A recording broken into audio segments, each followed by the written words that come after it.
নিরীহ ফিলিস্তিনিদের ওপর ইসরায়েলি আগ্রাসন ও হত্যাযজ্ঞের প্রতিবাদে বেসরকারি বিশ্ববিদ্যালয়ে ব্র্যাকের শিক্ষার্থীরা ক্যাম্পাসের সামনে বিক্ষোভ করছেন। সেখানে আছেন আমাদের সহকর্মী সাব্বির আহমেদ। আমরা বিস্তারিত জানতে তার সঙ্গে যুক্ত হচ্ছি। সাব্বির, কি অবস্থা এখন সেখানে দেখছেন?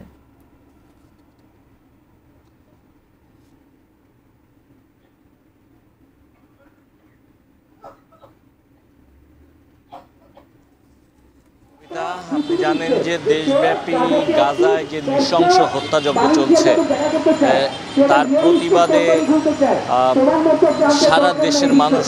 সারা পৃথিবীর মানুষ, বিশেষ করে মুসলিম দেশগুলোর মানুষজন প্রতিবাদ জানিয়েছে এবং প্রতিবাদ মুখর হয়ে গেল আজকে বুধবার, গেল মঙ্গলবার তারা নো ওয়ার্ক নো ক্লাস সহ নানা ধরনের বিশ্বব্যাপী বিভিন্ন ধরনের কর্মসূচি পালন করেছেন এবং তার অংশ হিসেবে সারা দেশে এখনও এই যে ধরনের ইসরায়েলি যে বর্বরতা, ইসরায়েলি যে সহিংসতা, যে হত্যাযজ্ঞ, বোমা হামলা, নির্বিচারে মানুষ হত্যা, শিশু হত্যা, সমস্ত কিছু প্রতিবাদে মুখর সারা দেশের মানুষ। বিশেষ করে তারই অংশ হিসেবে বাংলাদেশের মানুষজনও কিন্তু এই প্রতিবাদে মুখর এবং আজকে ব্র্যাক বিশ্ববিদ্যালয়ের শিক্ষার্থীরা তারা স্বাস্থ্যকর অল টাইম ফ্যামিলি কেক, সব সময় অল টাইম হেলদি লাইফ। তাদের যে ক্যাম্পাস, সেই ক্যাম্পাসের সামনে তাদের যে অবস্থান, সেই অবস্থান কর্মসূচি পালন করছেন এবং তারা বারবার বলছেন যে এই ক্ষেত্রে জাতিসংঘের যে ভূমিকা আসলে থাকার কথা, জাতিসংঘের সেই ভূমিকা তারা দেখতে পাচ্ছেন না বা জাতিসংঘের কড়া সমালোচনা তারা করছেন এবং তারা বলছেন যে জাতিসংঘের যে হস্তক্ষেপ সেটি কঠিনভাবে করা উচিত এবং আন্তর্জাতিক যে অপরাধ আদালত রয়েছে সেই আন্তর্জাতিক অপরাধ আদালতে নেতানিয়াহুর যেন বিচার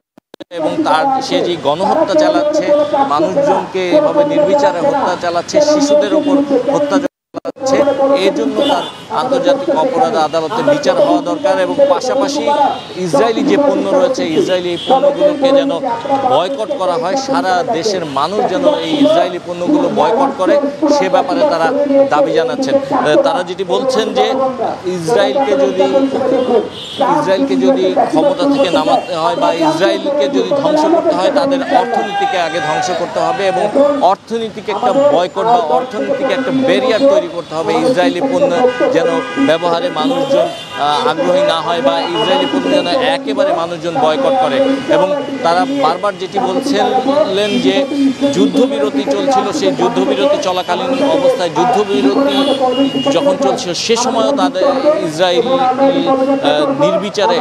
হত্যাযজ্ঞ চালিয়েছে, ধ্বংসযজ্ঞ চালিয়েছে, হামলা চালিয়েছে। তারা সেই যুদ্ধবিরতির বিষয়টিও মানেনি, এ কারণে কিন্তু তারা প্রতিবাদ জানাচ্ছেন এবং তাদের এই নৃশংসতা, তাদের এই গণহত্যার বিচার দাবি করছেন এবং দেখতে পাচ্ছেন যে অসংখ্য শিশুরা এবং শিক্ষার্থীরা এই আন্দোলনে বিক্ষোভ কর্মসূচিতে অংশ নিয়েছেন। তারা তাদের প্রতিবাদ জানাচ্ছেন এবং গাজায় যে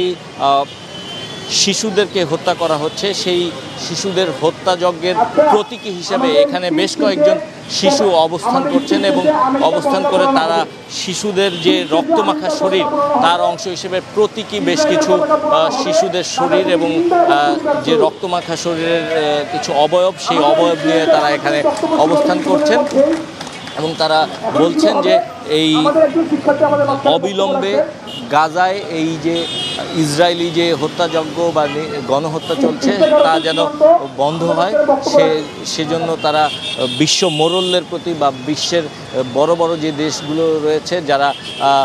জাতিসংঘে প্রভাব বিস্তার করে তাদেরকে আহ্বান জানিয়েছেন এবং তারা শুধুমাত্র মুসলমান বা হিন্দু বা খ্রিস্টান, ইহুদি এই ব্যারিয়ারের মধ্যে সীমাবদ্ধ না থাকে একজন সাধারণ মানুষ হিসেবে বা একজন মানুষ হিসেবে এই ধরনের হত্যাযজ্ঞ বা এই ধরনের নির্মমতার বিরুদ্ধে সচেতনভাবে দাঁড়ানোর আহ্বান জানাচ্ছেন এবং তারা যেটি বলছেন যে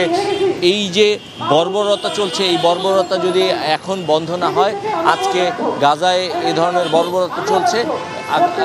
আগামীকাল বা পরবর্তীতে আরও অন্যান্য দেশের উপরে এই ধরনের বর্বরতা চালানো হবে। এ কারণে তারা বলছেন যে